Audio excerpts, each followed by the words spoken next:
गीत गा रहे थे, मेरी नींद चुराने वाले जा, तुझको भी नींद ना आए।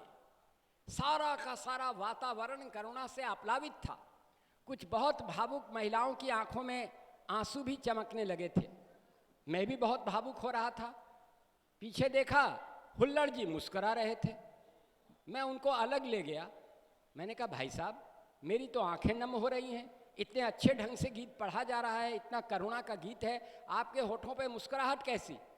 हुल्लड़ जी बोले, मैं गीतकार को प्रणाम करता हूँ, गीत को प्रणाम करता हूँ, लेकिन मैं ढंग से सहमत नहीं हूँ। मैंने कहा, मान लीजिए भाई साहब, इसी बात को हास्य व्यंग का कवि कहे तो कैसे कहेगा?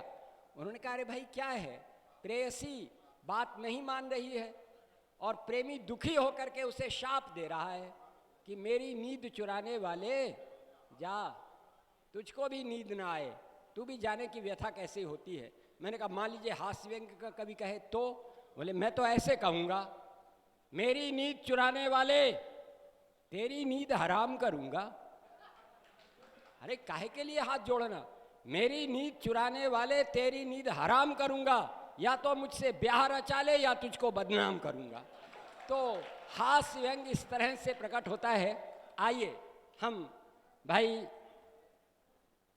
अपने मित्र जो महाराष्ट्र से पधारे हैं, प्रमोद साहू जी को, उनको सुनते हैं और उनके साथ कुछ देर हास्य व्यंग की वीथिका में विचरण करते हैं।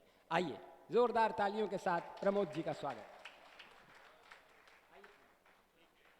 खामोश हो गए हो, जैसे यहाँ मैं सत्यनारायण की कथा बाँचने जा रहा हूँ। साहब हंसी हंसाइए, क्योंकि कहते हैं कि हंसने से ज़िंदगी बेहतर हो जाती है और हंसाने से ज़िंदगी बेहतरीन हो जाती है। दादा ने बहुत ही इज्जत के साथ मुझे उठाया। साहब मंचों पर इज्जत मिलती है इसलिए तो हम आते हैं, घर में इज्जत मिली तो मंचों पर काहे को है? घर में मिलती नहीं साहब। अब मुझे सब प्रमोद साहू साहू समझते हैं, पर मेरी बीबी मुझे राहू समझती है। अच्छा, वो तो मुझसे दूर दूर ही रहती है। वो कहती है कि तुम्हारे लिए तो कबीर जी ने कह के गए कि कबीरा खड़ा बाजार में मांगे सबकी खैर, ना साहू से दोस्ती ना साहू से बैर।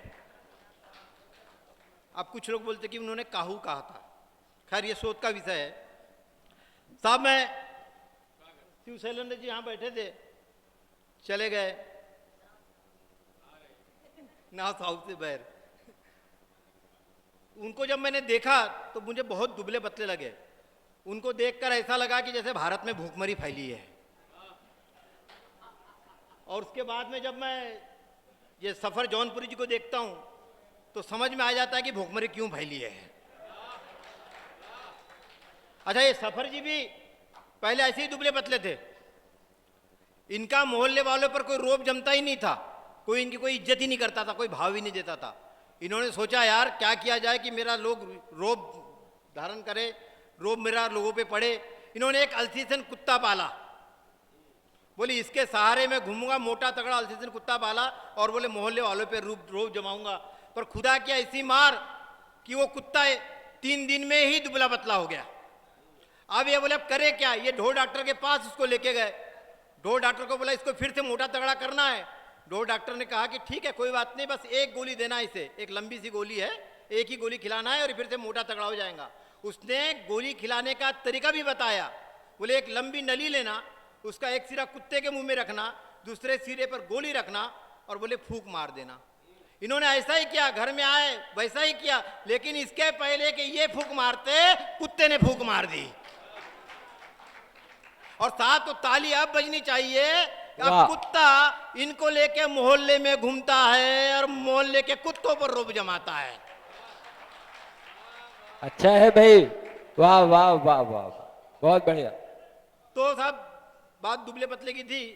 दादा आपको प्रणाम करता हूं, आप भी उतने ही दुबले पतले हैं। तो मैं एक बार शिव शैलेंद्र जी के यहाँ जब पहुंचा, बहुत कम खाना खाते हुए, और उनका खाना खाने का भी तरीका बड़ा अजब था। वो एक उंगली से खाना खा रहे थे।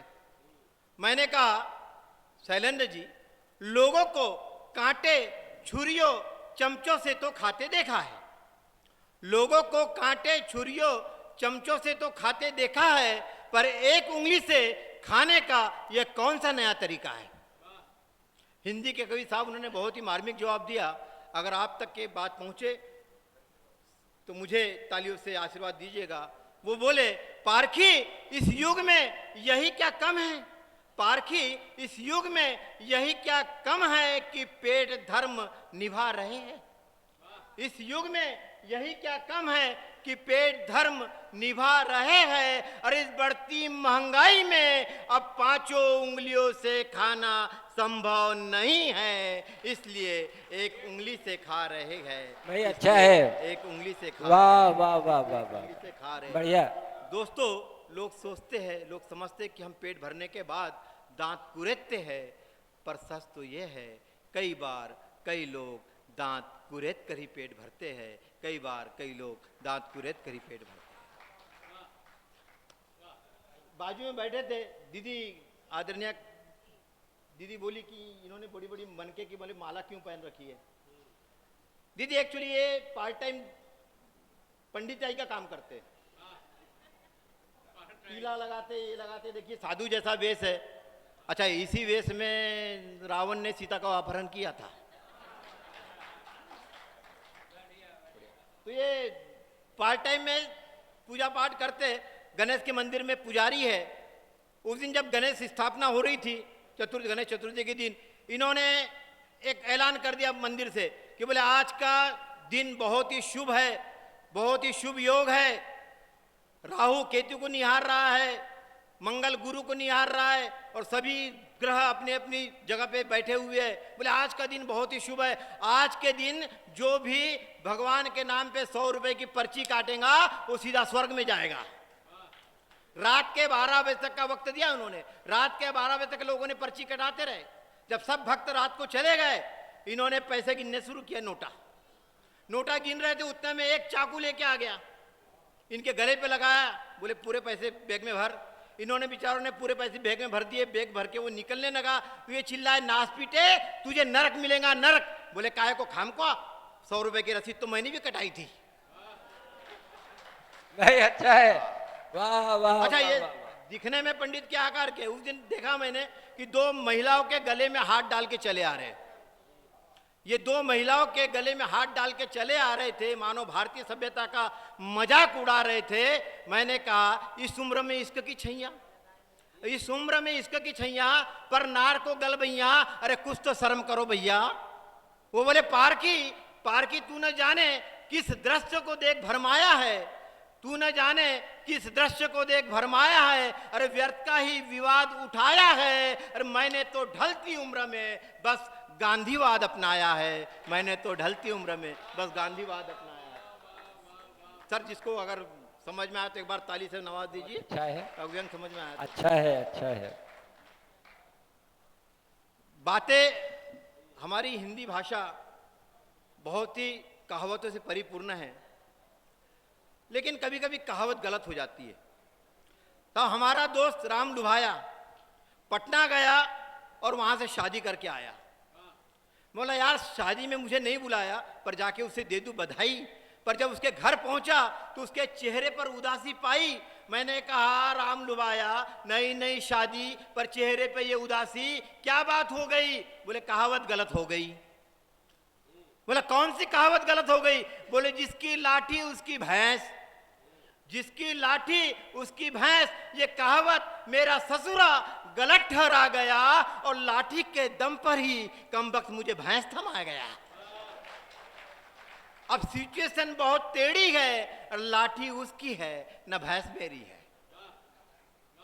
अलग अलग बातें होती है। अब मुझे लेके पटना गया वो अपने ससुराल में तो नहीं ठहराया, मुझे रेस्ट हाउस में रुकवाया। मैं जब वहाँ रेस्ट हाउस में रुका था तो वहाँ एक लिखा हुआ था कि घमंडी सिंह के द्वारा करके करकमलों द्वारा उद्घाटन। मैंने बोला ये घमंडी सिंह कौन है? तो बोले विधायक है। बोले नाम तो दस्यू जैसा लग रहा है। तो बोले पहले दस्यू ही था। तब मैंने साहब 4 लाइन मैंने लिखा कि कल के गुंडे बनकर के नेता विमल हो गए, कल के गुंडे बनकर के नेता विमल हो गए, गंगा जल की तरह निर्मल हो गए, और जिन हाथों हुए थे कई सर कलम, जिन हाथों हुए थे कई सर कलम, उद्घाटन करते वही कर कमल हो गए, उद्घाटन करते वही कर कमल हो गए, उद्घाटन करते वाह भैया, वही वाह। कर कमल हो गए। वाह, बहुत और अच्छा। देखिए सर, वहीं पटना में मेरे साथ एक घटना हुई। आप देख रहे हैं कि मैं काले वस्त्र पहन रहा हूं, आप जैसे उजले सफेद वस्त्र पहनने की मेरी भी बहुत इच्छा होती है, पर मैंने पहनना छोड़ दिया। घटना ये हुई कि वहां हम सफेद वस्त्र धारण कर घूमने निकले थे कि एक सांड ने हमें दौड़ा दिया।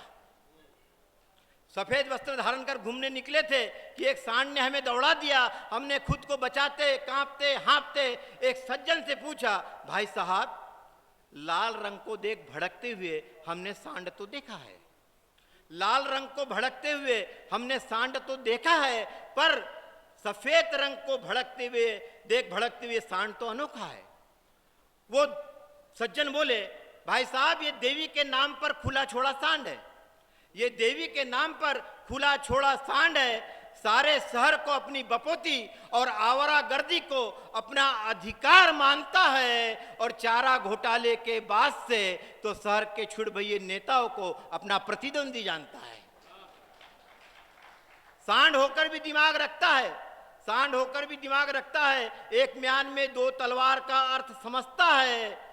और नेता लोग तो श्वेत वस्त्र ही धारण करते हैं, इसलिए श्वेत वस्त्र देखते ही भड़कता है। हम मन ही मन उस सज्जन की बातें सुन रहे थे, मन ही मन उसे गुन रहे थे।